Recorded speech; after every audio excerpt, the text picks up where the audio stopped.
Hi, I'm Nathan Hourt, CTO of Follow My Boat, and today I'd like to tell you a little bit about blockchains.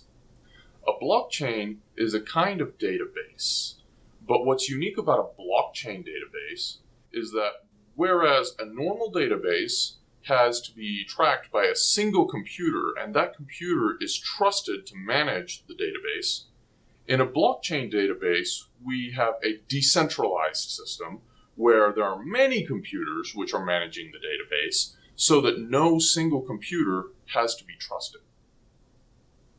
An example of a blockchain in the real world would be the Bitcoin digital currency system, which uses a blockchain to track balances of Bitcoins.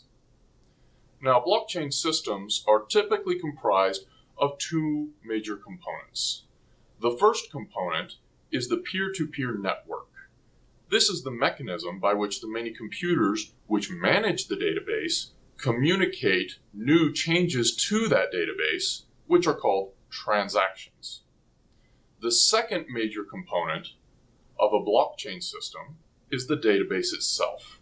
And this database stores the complete history of transactions and the order in which those transactions occurred. Now let's examine each of these components in more detail. Now, a peer-to-peer network is a computer network made up of many computers, which we call nodes.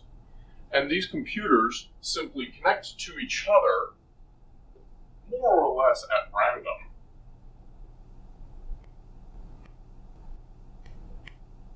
And this allows us to have a decentralized network, which means that there's no single point of failure and no particular node has power to censor information from the other nodes, since all of the other nodes could simply propagate that information around it. So, in a P2P network, when a new message appears, it is sent to any of these nodes, and it doesn't really matter which. In fact, usually it'll be sent to many of them to start with. And then each node sends the message to all of its neighbors in the network, and each neighbor does the same. So very quickly, you will have messages that propagate through the entire network.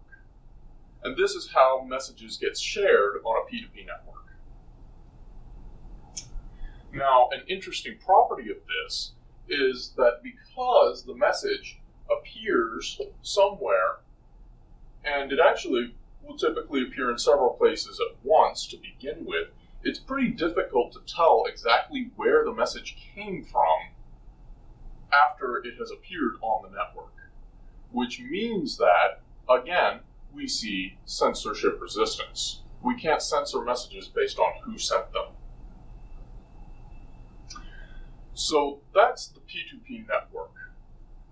The other component of a blockchain is the database itself.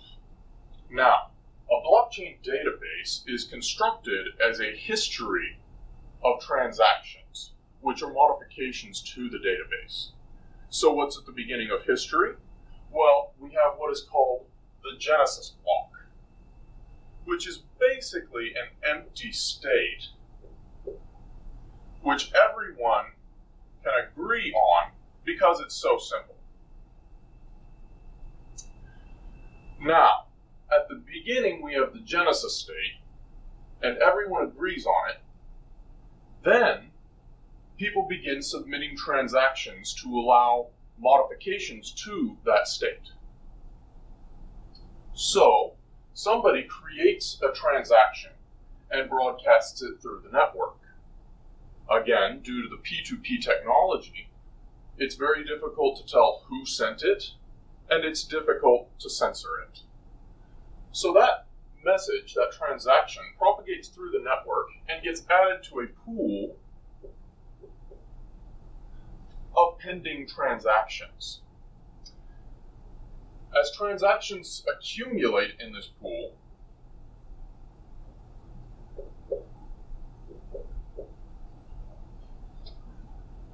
we begin to create blocks of transactions.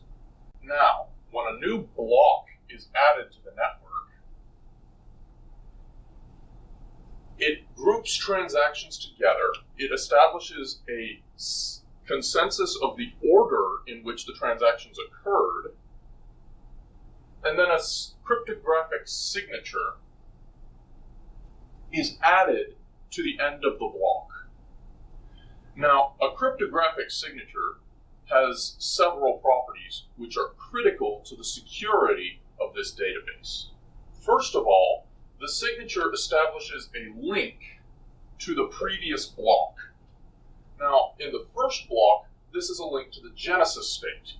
In all subsequent blocks, it will be the link to the block that preceded it. So that's the first important property of these signatures. The second important property is that if any of this information in this transaction history within the block were to change, then this signature would no longer be valid, and every node in the network would be able to see that this block had been tampered with.